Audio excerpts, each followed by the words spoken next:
Hey guys, welcome to Belly Strong, and today we're discussing exercise during pregnancy. Can you exercise during pregnancy? Should you start exercising if you aren't already? Weightlifting, exercise lying on your back, and a few more topics. We're going to cover a lot of things, but please note that this is not medical advice. We're going to discuss the general recommendations and research, but please consult your medical professional for individual advice. And this might be a helpful video to start the conversation. Firstly, we know that exercise has some major benefits for both mum and baby.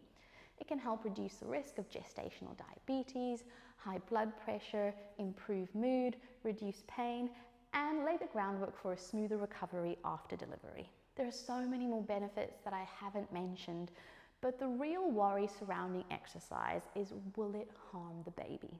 A recent systematic review looking at pregnancy during exercise, and that's a study that looks at a whole bunch of studies put together, stated that there were no reports of spontaneous abortion. Therefore, exercise during pregnancy is both beneficial and safe.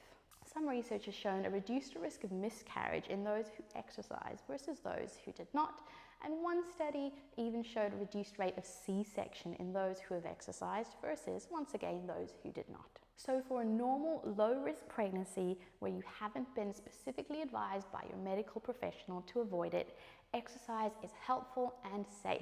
But there are a few things to think about. If you experience any of the following during exercise, it's time to stop and seek help.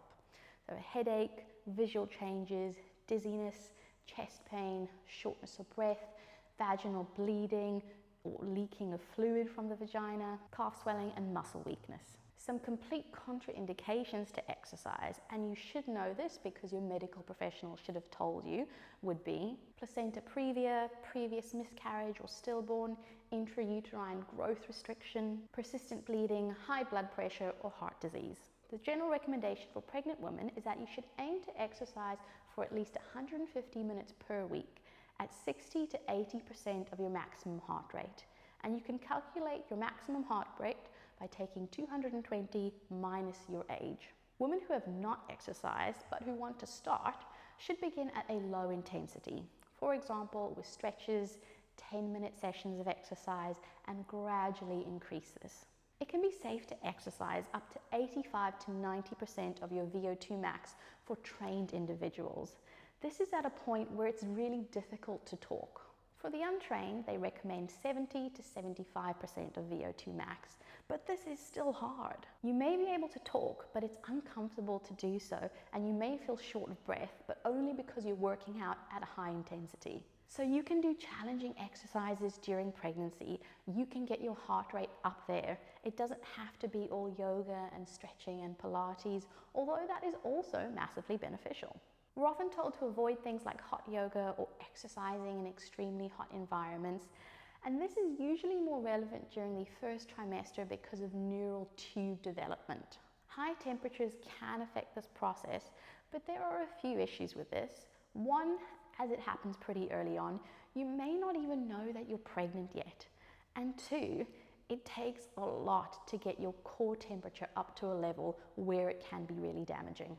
Research has shown that exercise at 60 to 70% of VO2 max in a controlled environment for up to 60 minutes did not raise core temperature above 38 degrees Celsius, which is when it can be damaging. I would be cautious with very high intensity exercise in hot environments, but moderate intensity should be all right. Low blood sugar and dehydration could be harmful for both you and the baby, so I'd make sure to exercise with some food in you and some water.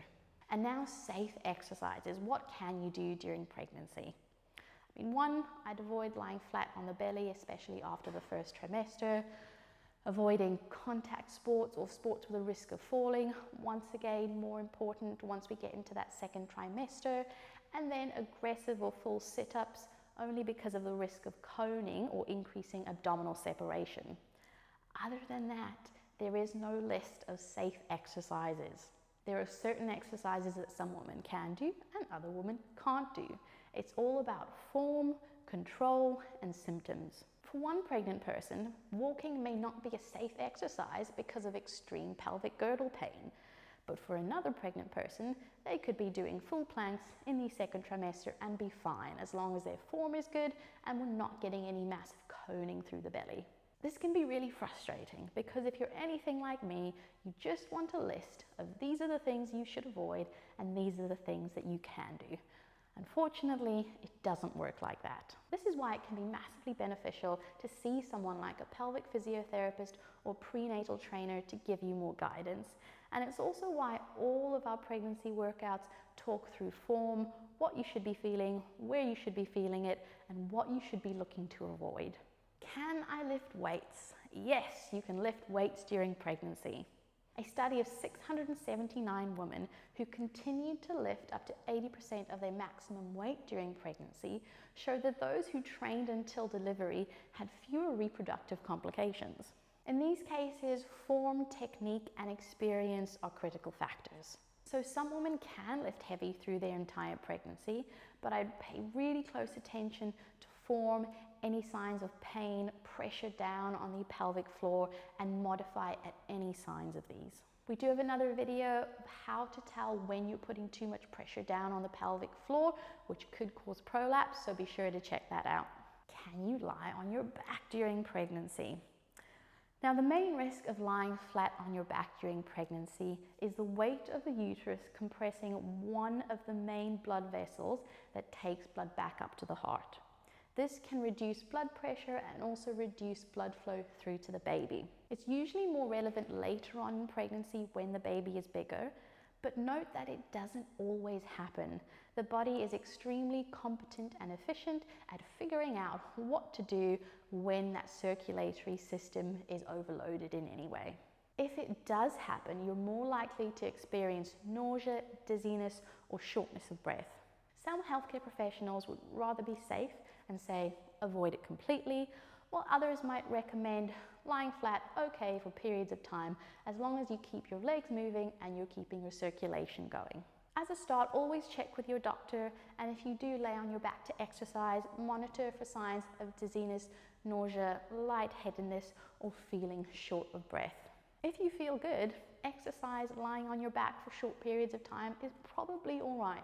In summary, exercise is safe and can have great benefits for both you and the baby during pregnancy, whether you were exercising beforehand or not. Please take note of the signs that might indicate you need to stop exercising, but you'll also see this list come up before every workout on the YouTube channel. You'll find weekly pregnancy workouts on the Belly Strong channel, designed by a pelvic physiotherapist, along with loads of other resources and videos concerning other topics related to pregnancy. If you're in your first trimester and feeling good, you may enjoy some of our workouts on the Belly Strong Fit Club channel. I'll put a link for you in the description below. Let's get started.